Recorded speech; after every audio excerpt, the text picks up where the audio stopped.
Bonjour, nous sommes le vendredi 27 septembre 2013 et j'ai passé les 3 derniers jours au Forum du Havre. Le Forum du Havre, c'est un événement qui avait lieu donc dans la ville du Havre et qui était consacré au lancement de l'économie positive après que Jacques Attali a déposé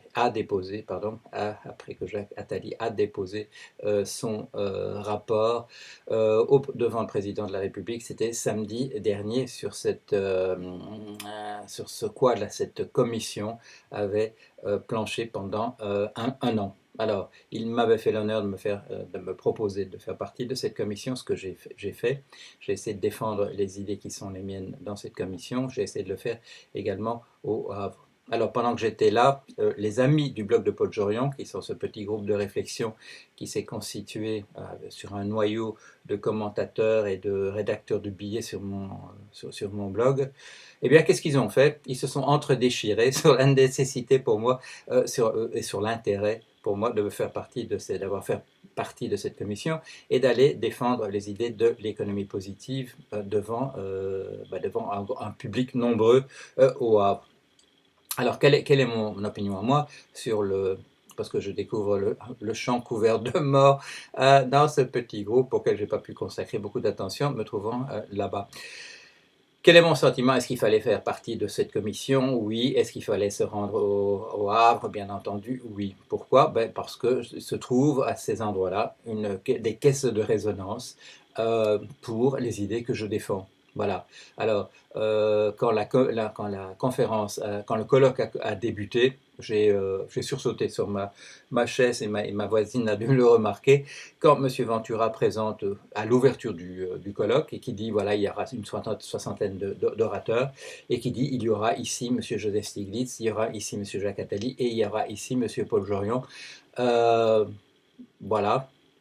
Eh bien, je suis content. Je suis content parce que ça veut dire qu'on me présente comme une des 3 personnes qui représentent aux yeux du monde cette tentative de l'économie positive. Est-ce que ça veut dire que j'approuve tout ce qui est écrit dans ce rapport? Bien entendu que non, mes idées ne sont pas entièrement représentées et il y a d'autres idées qui sont représentées, mais dans l'ensemble, je trouve que c'est une bonne chose. C'est une bonne chose que je me sois trouvé là et que mes idées apparaissent en premier plan. Alors, oui, bien sûr, quand France Inter a organisé un déjeuner autour du colloque, on ne m'a pas invité.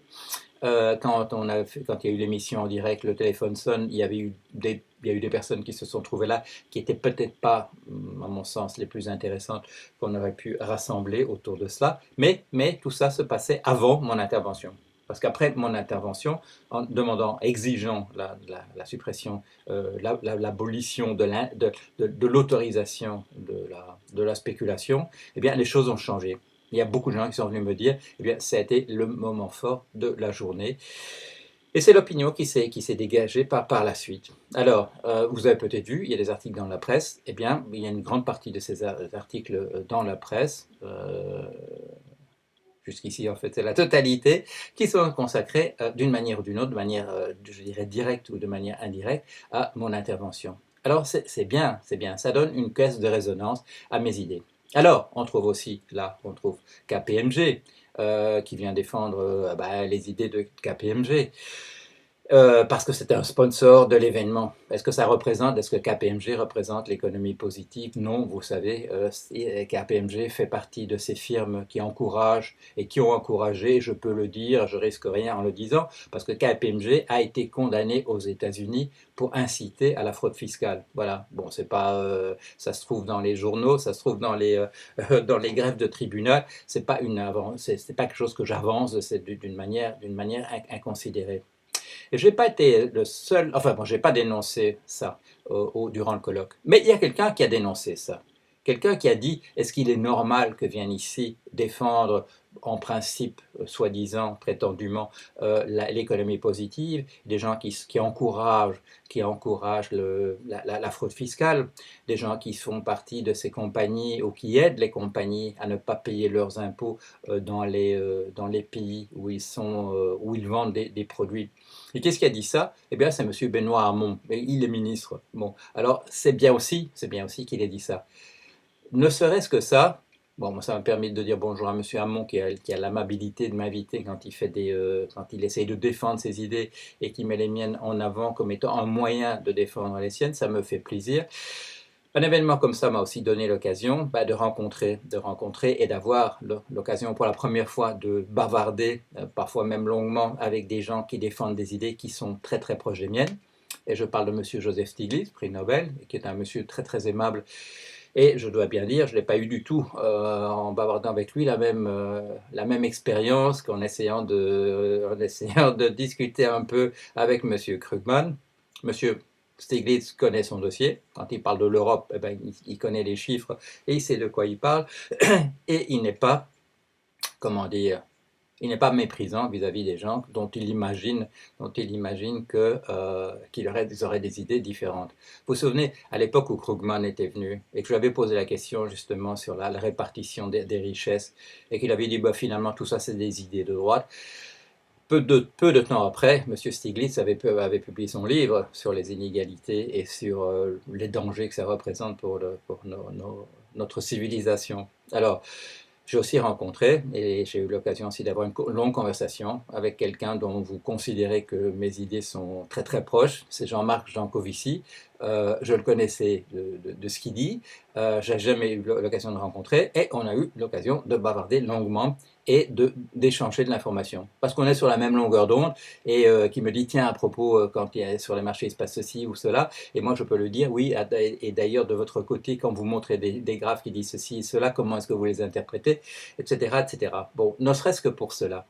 Ceci dit, vous avez vu aussi, c'est hier matin, j'ai souligné, il n'y a pas que M. Hamon qui souligne les contradictions de ce mouvement de l'économie positive tel qu'il se trouve maintenant, dans l'état où il se trouve maintenant. J'ai écrit ce papier sur l'altruisme et le marché, où de manière un petit peu, comment dire, un petit peu cruelle, je souligne le parallèle entre l'éthique c'est splendide, mais nous les financiers, on n'a pas besoin de ça, et d'ailleurs ça nous dérange, et en fait on fait le contraire de l'éthique, parce que ça fait marcher le business. Si on dit dans l'économie positive, l'altruisme c'est formidable, la solidarité c'est les valeurs de l'avenir, mais quand nous occupons des affaires de marché, alors là c'est la concurrence, et on sait bien d'ailleurs que la concurrence ne joue pas, parce que ces gens-là s'organisent pour qu'il n'y ait pas de concurrence. Mais quand nous nous occupons du marché, laissez-nous tomber, laissez-nous tranquilles avec ces idées d'altruisme et de solidarité, parce que ça empêche le business d'aller dans la bonne direction.